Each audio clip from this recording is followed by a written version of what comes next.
Thank you. The last time I had a captive audience, because nobody's going to be leaving and getting wet, was when I spoke in a prison.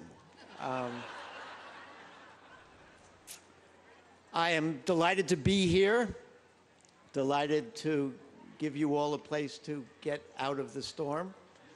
I want to begin, and I've never done this before, but when I was at the signing area for the first time in a long time, I felt bad about the length and the weight of my books, seeing people struggle.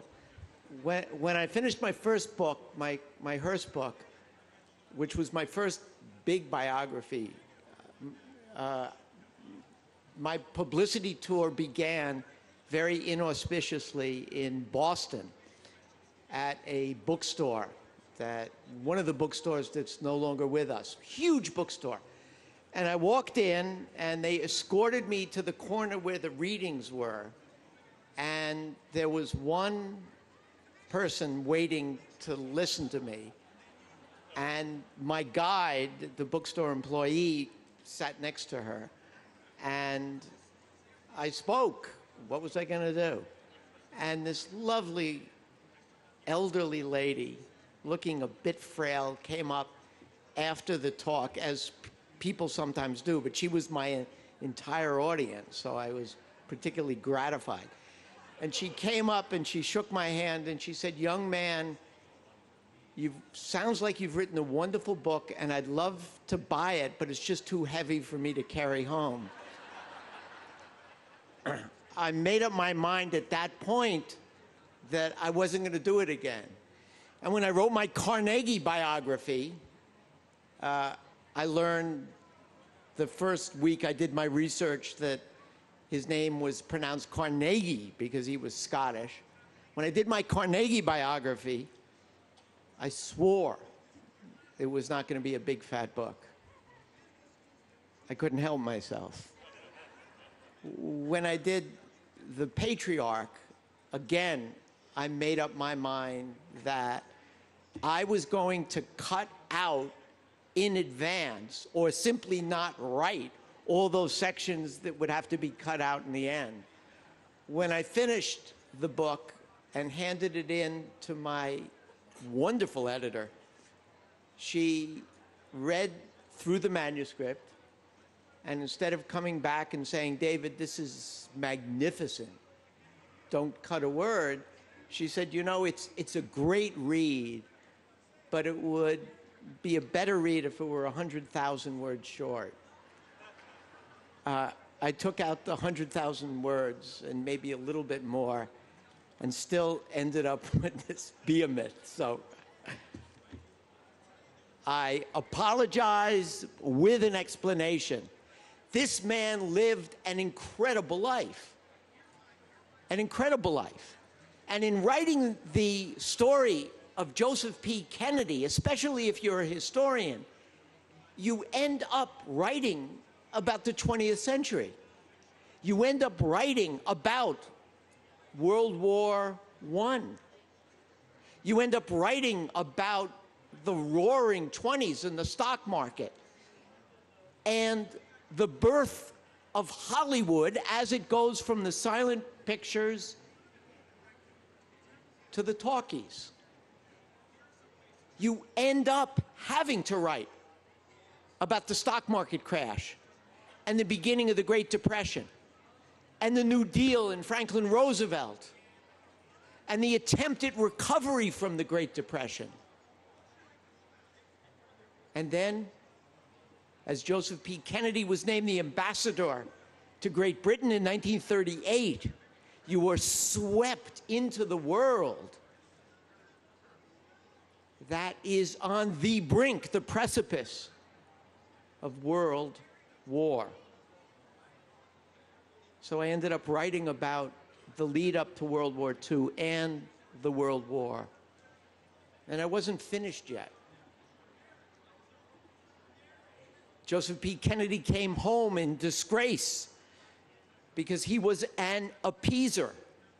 And he came home in disgrace because though an Irish Catholic who grew up with prejudice, who grew up understanding the pain of being a minority that the rest of the world looked down upon, having grown up and graduated from Harvard with his future father-in-law, the mayor of Boston, and his father, an important political figure, having graduated from Harvard with a head for numbers and a Harvard degree, his dream was to go into banking. He couldn't get an interview. He couldn't get an introduction to someone who might help him get an interview. Why? Because though a Harvard graduate, smart, charming, handsome, he was Irish Catholic from East Boston. And the Boston banks wanted nothing to do with an Irish Catholic, no matter how smart he was, no matter how charming he was, no matter how charismatic he was. Joseph P. Kennedy didn't give up. He found another way into banking. He took a civil service exam and got a job, Harvard graduate, got a job as an assistant bank examiner. His job was to go visit the banks in Massachusetts and to look at their books to see if everything was in order. And he figured, this is my way in. This is my ticket. They will see, I will be sitting across this table from bank officers and from treasurers, and they will see how smart I am, and they'll offer me a job. Didn't work that way. So Joseph P. Kennedy understood prejudice, and yet during World War II, he succumbed to the myths that have plagued this nation and this world, anti-Semitic myths. He was unalterably opposed to American entry into World War II. He believed that if the Americans entered World War II, the only result would be an end to the economic progress that was slow but steady since the Great Depression, and a return to depression. He was opposed to American entry into World War II because he believed the British were doomed.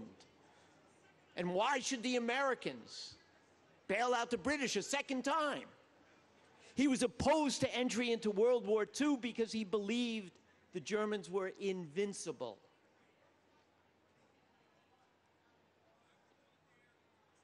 He believed that it was common sense that we shouldn't fight in World War II, and that it was the Jewish Americans who were pushing us into this war. There was absolutely no evidence for any of this. He should have known better. He should have known that contrary to the myths, Jews didn't control the American press. He was a friend of Hearst. Hearst wasn't a Jew. And yet he succumbed to those myths, those scandalous, dangerous myths. And he blamed the Jews for pushing the United States into a war that could not be won. He served as ambassador for 2 years.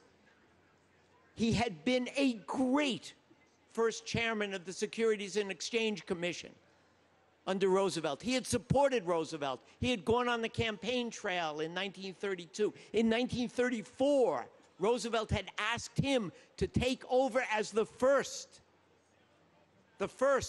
chairman of the Securities and Exchange